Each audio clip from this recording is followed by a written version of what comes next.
been discussing, it's the Indian Army which is taking the lead, but it's also supported by CRPF and the Jammu and Kashmir Police, and that's the next piece of breaking news that we have for you. IG operations of CRPF Kashmir, Gyanendra Verma, has also reached the encounter site now to take stock of the situation. Usually when these operations are carried out, the CRPF forms the second layer and the final layer comes from Jammu and Kashmir Police.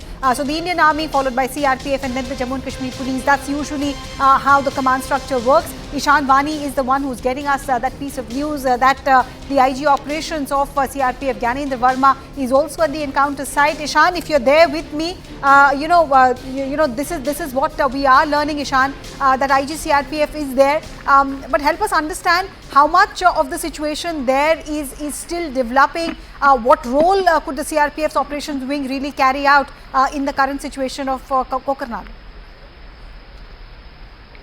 We should know that their CRPF has today been deployed for a wider cordon area. We haven't seen much presence of the CRPF earlier in the operation because this operation is being mainly handled by the J&K Police along with the Indian Army. Indian Army is taking the charge, and the CRPF, J&K Police has also pressed into service their Special Operation Group and other forces as well to make sure that joint operation is conducted along with the Army. But today we are seeing that CRPF has also been deployed in an extended cordon.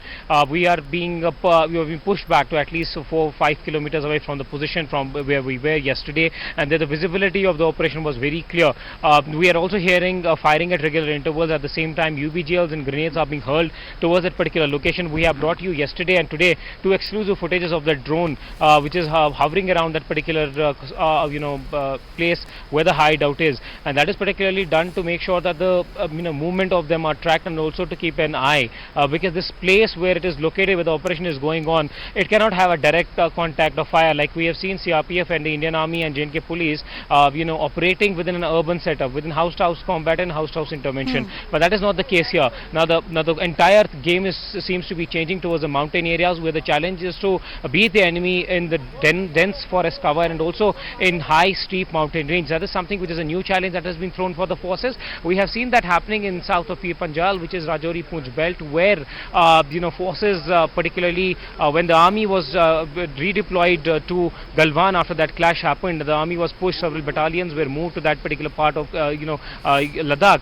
That's where the gap was explored by the Pakistan-based outfits, and then they started infiltrating into that side and settling into those mountain ranges which have a natural caves. You have also been there, you have seen those caves which are located on top of these hills in Poonch Rajouri sector and many more such areas. Though this is not far from where the Jammu region starts. Kishtwar is just some kilometers away from here, so there is a possibility that these jungles are now being explored by these militant outfits because people don't venture out into the jungles much. One more factor there is that about these mud houses or dokas, what we call locally, where these are left vacant after these nomads move out. There is an annual migration which takes place during the summer and winter time, and they stay. There is nobody to look after them, and this is where security sources find that that gap could be something where these militants can sneak in these houses and stay there so that they could survive for a very long time and stay away from the gaze. But now there will also be surveillances done in these areas. Now particularly true for Kashmir as well, because we have seen two such operations are taking place in jungle areas, and one has to see what kind of strategy do they develop towards the Kashmir region as well.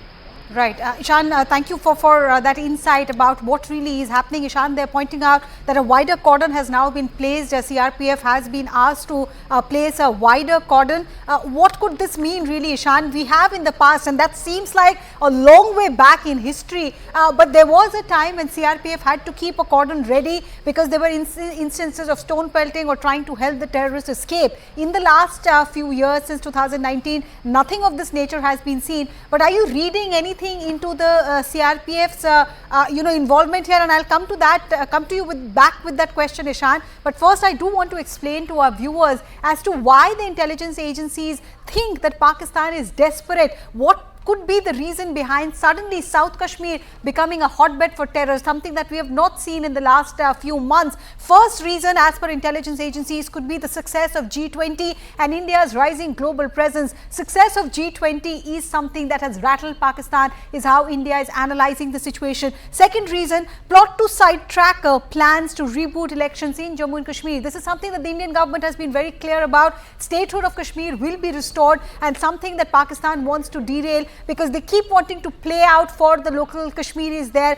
That victimhood narrative, something that the Indian government has made it very clear that that's not the reality on the ground. Third reason, obstruct Vikas drive post abrogation of Article 370. So the development that is happening in Jammu and Kashmir has also happened because there has been peace. But there